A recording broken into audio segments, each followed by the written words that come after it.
अस्सलामुअलैकुम, मैं हूं आपका मेज़बान अज़हर खान न्याजी और आप देख रहे हैं इलेक्शन ट्रांसमिशन। जिस तरह हमने UC7 के इस टाइम पे इंटरव्यूज़ कर रहे हैं और UC7 के जितने भी नामज़द उम्मीदवार हैं और हर पार्टी से ताल्लुक़ रखने वाले अरकान इस टाइम पे हम अपने स्टूडियो में बुला रहे हैं। तो आज हमारे साथ जो मौजूद हैं चेयरमैन और वाइस चेयरमैन PTI के, तो उनसे बात करते हैं और उनसे पूछते हैं कि इस UC7 के जितने भी मसाइल हैं उन मसाइल पे तज्ज़ियाकार करेंगे और पूछेंगे कि ये मसाइल जो हो रहे हैं तो ये किस बुनियाद पे आप लोग आए हैं और इसे किस तरह से हल करेंगे और इनका क्या शऊर है। तो चले जाते हैं, जो हमारे आज के चेयरमैन हैं UC7 के PTI की जानिब से काजी ज़फ़र साहब और वाइस चेयरमैन है मोहम्मद आसिम अवान साहब। इनसे बात करते हैं और इनसे पूछते हैं कि इनके क्या ऐसी राय है और ये क्या शऊर लेकर आए हैं PTI की जानिब से। अस्सलाम वालेकुम आसिम भाई। सबसे पहले देखने वाले सुनने वालों को तमाम को अस्सलाम वालेकुम। अज़हर भाई सर, आपका शुक्रिया, आपने हमें मदऊ किया।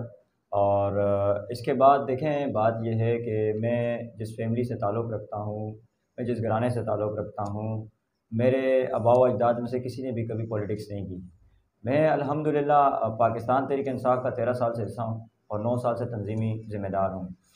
रही बात UC के हवाले से, यहाँ के मसाइल, यहाँ के जो चीज़ें हैं उनसे हम बाखबर हैं। उसकी बेसिक वजह यह है कि पाकिस्तान तहरीक-ए-इंसाफ़ का हिस्सा तो मैं 13 साल से हूँ, लेकिन मेरी पैदाइश, मेरा ताल्लुक़ इस UC से है।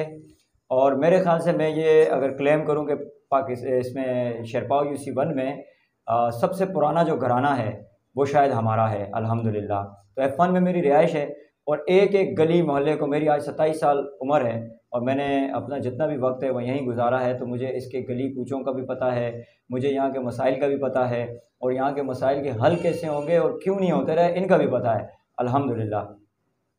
अच्छा आसिम भाई, जिस तरह आपने बताया है कि यहाँ पर काफ़ी मसाइल हैं और जिस तरह हर इस टाइम पे UC के जितने भी आज़ाद और किसी भी पार्टी से ताल्लुक़ रखने वाले अरकान हैं वो ये शऊर लेकर आए हैं आवाम के दरमियान कि आपकी सड़कें पक्की करवा दी जाएंगी, आपकी गलियाँ पक्की करवा दी जाएंगी, आपको पानी मुयस्सर कर दिया जाएगा। तो क्या आप ऐसा शऊर नहीं लेके आए कि आवाम के साथ ऐसे वादे तो आपने नहीं किए कि आपकी गलियाँ पक्की हो जाएंगी, या आप कुछ नया लेकर आ रहे हैं इस टाइम पे? देखें, इसमें हम वादे नहीं करते, हम काम करते हैं अल्हम्दुलिल्लाह। अल्लाह का बड़ा फजल व करम है। पाकिस्तान तहरीक-ए-इंसाफ़ की जब गवर्नमेंट थी तो हमने काम किया, हमने एहसास के ऊपर काम किया, हमने बहुत सारे ऐसे प्रोजेक्ट्स हैं जिनके ऊपर हमने काम किया अल्हम्दुलिल्लाह। और इसी तरह हमारे MNAs जो जहाँ जिन हलकों में जीते हुए थे, वफाक की तरफ से उनको फ़ंड जारी हुआ, उस पर इमरान खान साहब का फिर शुक्रिया अदा करते हैं। और जिन हलकों में हमारे MNAs थे उन्होंने अपने अपने हलकों में काम करवाए हैं और ये चीज़ जो है वाज़े तौर पर है। वहाँ के जो लोग हैं, वहाँ के जो नुमाइंदे हैं, वहाँ के जो लोकल पॉलिटिशियंस हैं दूसरी पार्टियों से, उन्होंने भी तारीफ़ की और अल्हम्दुलिल्लाह हमने कम वसाइल के अंदर बहुत सारे काम कराए। और वहाँ पे ये भी बताया हमने कि काम जो है, जो माजी में ये लोग कराते रहे, फ़ंड कुछ और जारी होता था और उसके बनिस्बत काम जो है वो 10% होता था। तो अच्छा आसिम भाई, जिस तरह आप कह रहे हैं कि काम करवा रहे हैं आपकी पार्टी की जानिब से, यकीनन काम हो रहे हैं, लेकिन खैबर पख्तूनख्वा में जिस तरह काम हो रहा है और उसके बाद अगर बात की जाए तो अब तो पंजाब में एक दफ़ा फिर इमरान खान के हटने के बाद उन्होंने ये साबित किया है कि वो एक बाशहूर नुमाइंदा और लीडर हैं कि जो आवाम के सामने आए हैं और आवाम के सामने आकर उन्होंने साबित किया है। जिस तरह अभी गुज़िश्ता दिनों में उन्होंने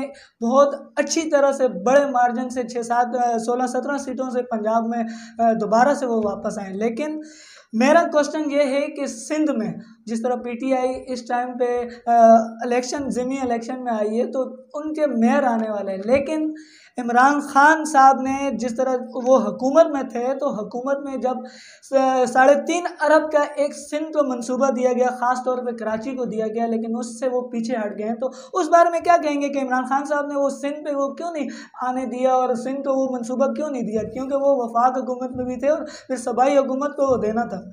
सबसे पहले मैं एक चीज़ करेक्शन कर दूं यहाँ पर कि हुकूमत गई नहीं, हुकूमत गिराई गई, मुदाखलत की गई, साजिश की गई और उस गवर्नमेंट को ख़त्म किया गया। अच्छा, अब इस पे आपका जो सवाल है मैं उसको ज़रा आसानी कर दूं कि सिंध में वो काम क्यों नहीं हुए। सिंध में आप यहाँ के जितने भी अवाम है, बाशऊर अवाम हैं, सब जानते हैं कि सिंध के अंदर काम क्यों नहीं हुए और सिंध में काम क्यों नहीं करने दिए जाते और सिंध में काम करने ना कराने की वजूहात क्या हैं।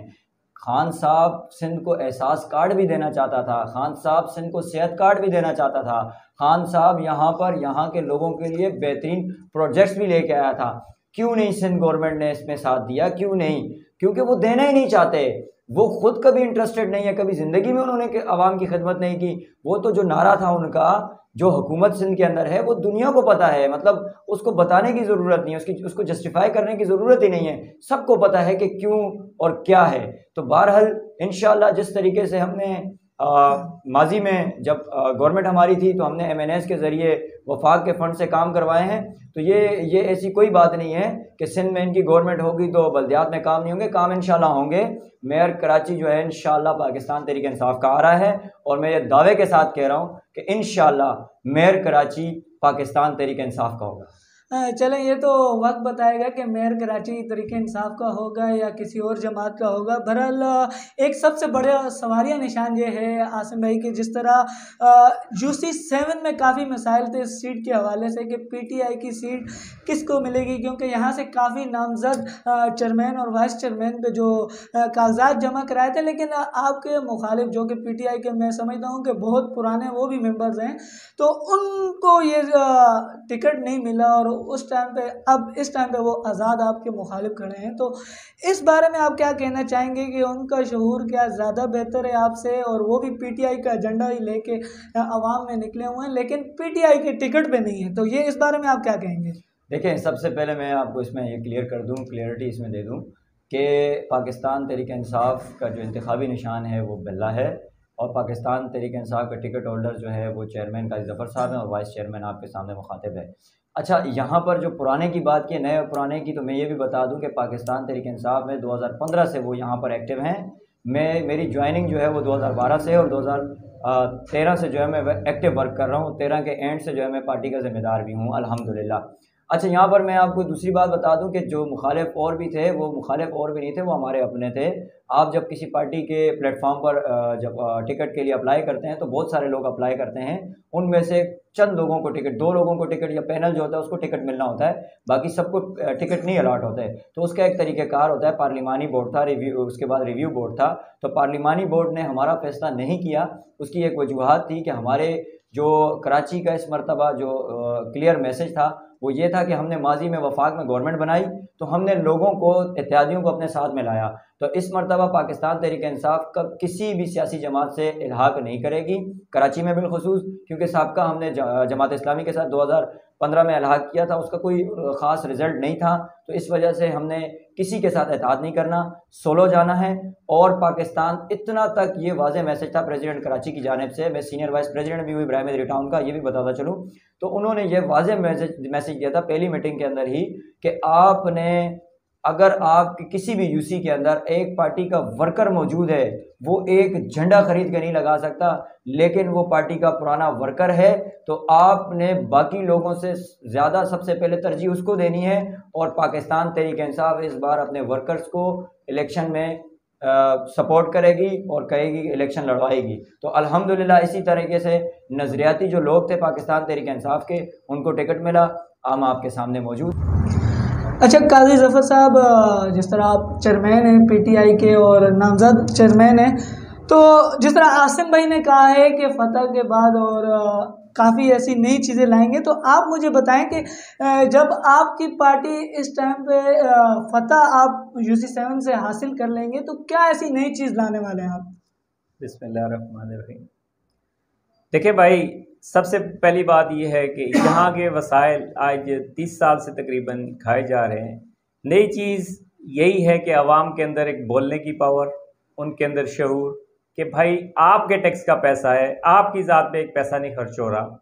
सबसे पहले तो आपने उस आवाम को, हमने एक इश्तिहाल देना है ताकि वो अपने हक़ के लिए बाहर निकल सकें, और हमें भी वो इस कदर तंग करें कि हम उनके मसाइल के लिए हाथ पाँव मारें और जिस हद तक मुमकिन हो हम जा सकें। आसिम भाई, सॉरी टू से मैं एक क्वेश्चन आपसे करूंगा, माइंड आपने नहीं करना। मेरा क्वेश्चन ये है कि जिस तरह इमरान खान साहब भी, और मैंने गुज़िश्ता दिनों में आपकी भी तकरीरें सुनी हैं, तो उन तकरीरों के हवाले से तो एक चलें इंसान है, जज्बाती तो हो जाते हैं, लेकिन क्वेश्चन ये है कि इय्याक नअबुदु इय्याक नस्तईन, जब ये शुरू होता है और उसके बाद आपके जलसों में नाच गाने शुरू हो जाते हैं। तो इस हवाले से आप क्या कहेंगे कि एक तरफ जब एक इस्लामिक टॉपिक आप लेके आए, एक इस्लामिक से शुरू कर रहे हैं, लेकिन उसके बाद जब इस तरह के नाच गाने शुरू हो जाते हैं तो ये हमारी आवाम में क्या मैसेज जाता है और हमारी इस्लामी जमहूरियत के नज़रिए पूरे इस्लाम कंट्री में क्या ये मैसेज जाता है, ये क्या सही है या गलत है? अच्छा, देखें, सबसे पहले जब जिनको आप गाने कह रहे हैं वो पार्टी के तराने होते हैं, ठीक है। दूसरी बात, उसके बाद मैं आपको बता दूं कि जब इय्याक नअबुदु व इय्याक नस्तईन पढ़ा जाता है कि ए अल्लाह हम तेरी इबादत करते हैं और तुझी से मदद मांगते हैं, तो उसके बाद उसके दौरान में नहीं चलते, उसके बाद चलते हैं। जैसे मिसाल के तौर पर मौसीकी जो है वो आजकल आम हो गई है, तो मौसीकी मतलब अजान होती है, मौसीकी बंद होती है, अजान के बाद नमाज होती है, मौसीकी बंद होती है, लेकिन उसके बाद जब है अजान नमाज पढ़ने के बाद हम जब निकलते हैं तो फिर वो मौसीकी भी चलती है, फिर सारी चीज़ें भी चलती हैं। तो इस तरह लोगों को चार्ज किया जाता है, ऐसी बात नहीं है।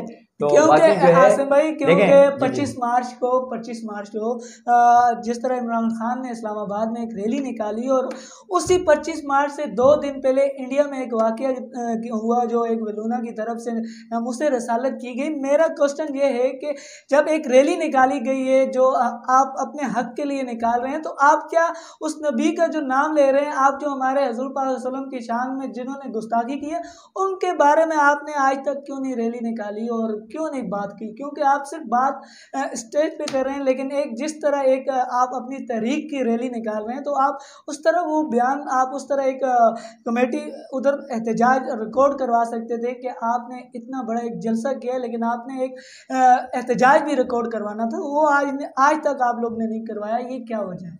अच्छा, देखें, इसमें आपने जैसे बात की, सबसे पहले आप थोड़ा सा पीछे चले जाएं। आज तक जो इस्लामी ठेकेदार और इस्लामी लीडर जो इस्लाम के नाम पर जो है वो पॉलिटिक्स करते हैं, उन्होंने आज तक किस प्लेटफॉर्म पर इस चीज़ को उठाया है?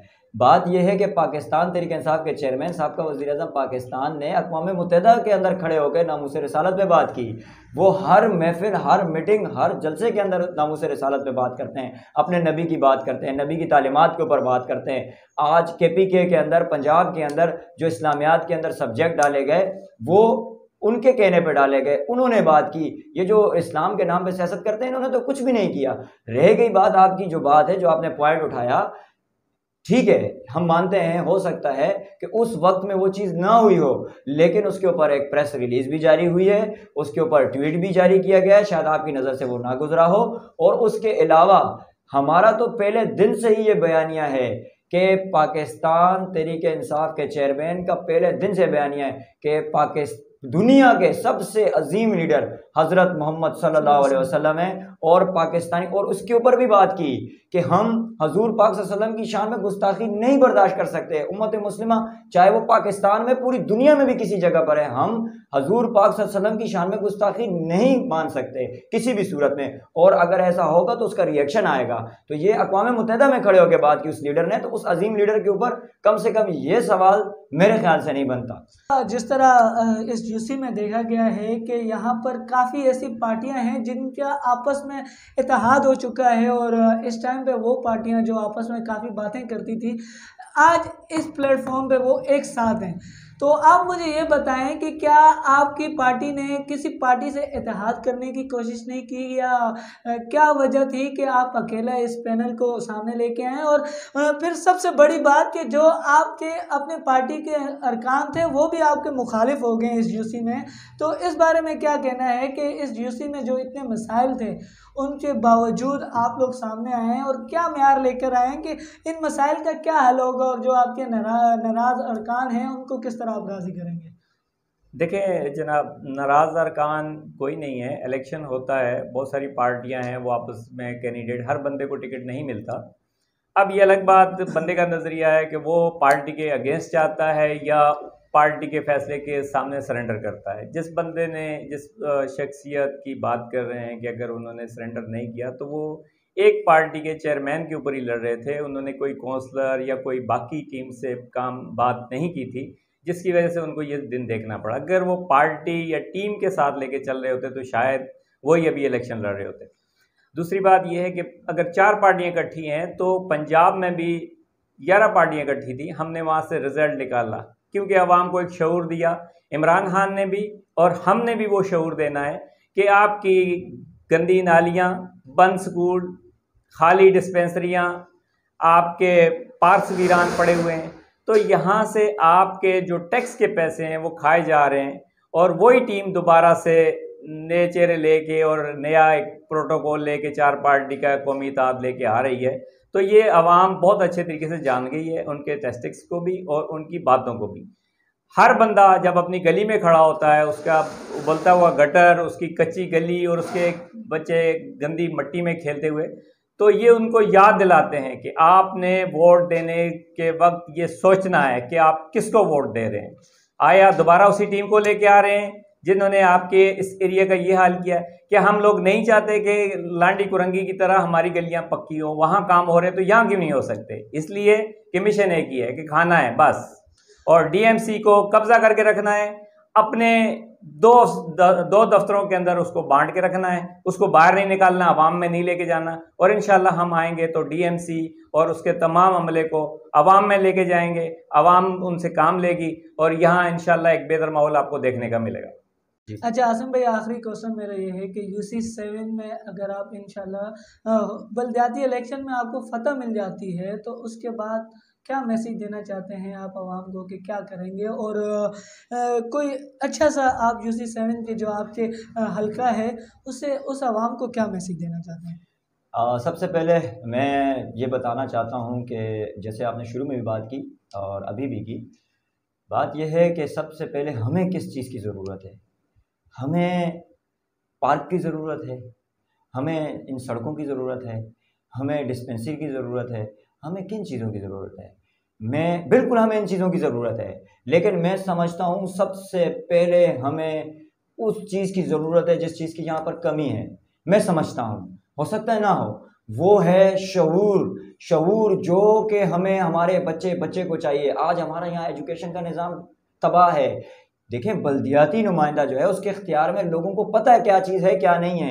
अगर मैं यहाँ बात करूँ कि हम सड़क बनवा देंगे, क्या आगे आने वाले दिनों में हम ना बनवा सकें? मैं क्यों झूठे वादे करूँ, मैं क्यों अपनी आवाम से बात करूँ? हाँ, यूसी का जो नुमाइंदा है, चाहे वो चेयरमैन है या वाइस चेयरमैन है, वो उस यूसी का तर्जुमान होता है।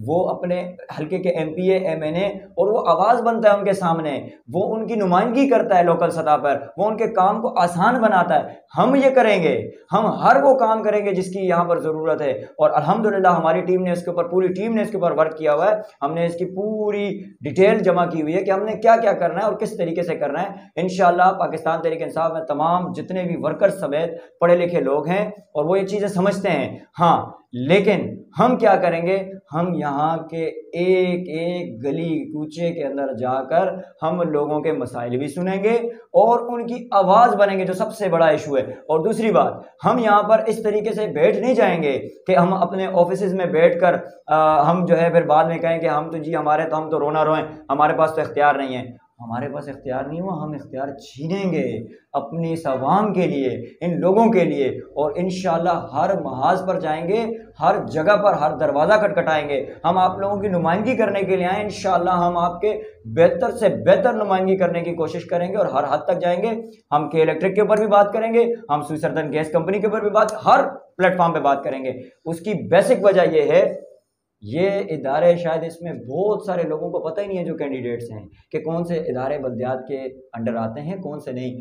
लेकिन हमारे बल्दियात के इदारे जो बल्दियात में अंडर आते हैं उनको तो ठीक करेंगे, लेकिन जो इदारे बल्दियात के अंडर नहीं भी आते उनको बेहतर बनाने के लिए इंशाअल्लाह, मुझे वो रास्ते भी पता है, मुझे वो इदारे भी पता हैं, मैं तंजीमी जिम्मेदार रहा हूँ और मैंने लोगों के इससे पहले बेशतर मसाइल हल करने की कोशिश भी की और हल किए भी हैं। और अल्हम्दुलिल्लाह मेरा रिकॉर्ड है पाकिस्तान के तारीख़ के अंदर, जो सबसे पहला ब्लॉक NIC है नादरा का, वो अल्हम्दुलिल्लाह उसका क्रेडिट मुझे जाता है। मैंने खुलवाया था, उसके बाद ब्लॉक NIC प्रोसेस जो हुए हैं खुलना शुरू हुए हैं। तो इन सारी चीज़ों का मुझे पता है, मैंने बहुत सारे ऐसे कारनामे सर अंजाम दिए हुए। शायद मैं अगर इस पर बात करूँ तो बहुत वक्त गुजर जाएगा, लेकिन लिहाजा हम असल जो मकसद है वो खुददारी की है, वो ला इलाहा इल्लल्लाह का है।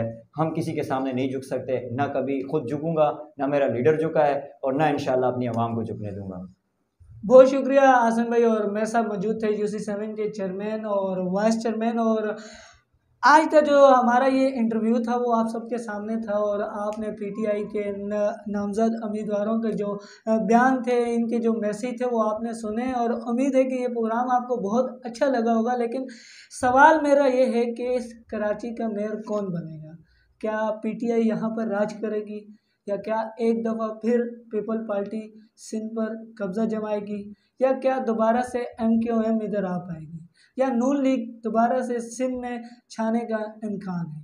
लेकिन इस टाइम पे आवाम को चाहिए कि वो लीडर चुने जो उनका फ़ायदा दिला सकता है, जो उस आवाम में शऊर दिला सकता है, जो उस आवाम को उस तरक्की के रास्तों पे ले जा सकता है जो आज तक पाकिस्तान की आवाम कभी आ नहीं पाई।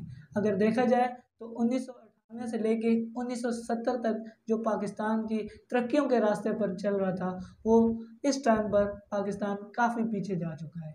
अब 24 तारीख को आपका काम है कि आप कौन सा लीडर चुनेंगे और किसको सामने लाएंगे। इंशाल्लाह वो तो 24 तारीख को मालूम चलेगा कि पाकिस्तान में और कराची का मेयर कौन बनेगा, और कौन आप किस इंसान को आप ज़्यादा बेहतर समझते हैं। मेरे AK न्यूज़ को सब्सक्राइब करना न भूलें, दुआ में याद रखें।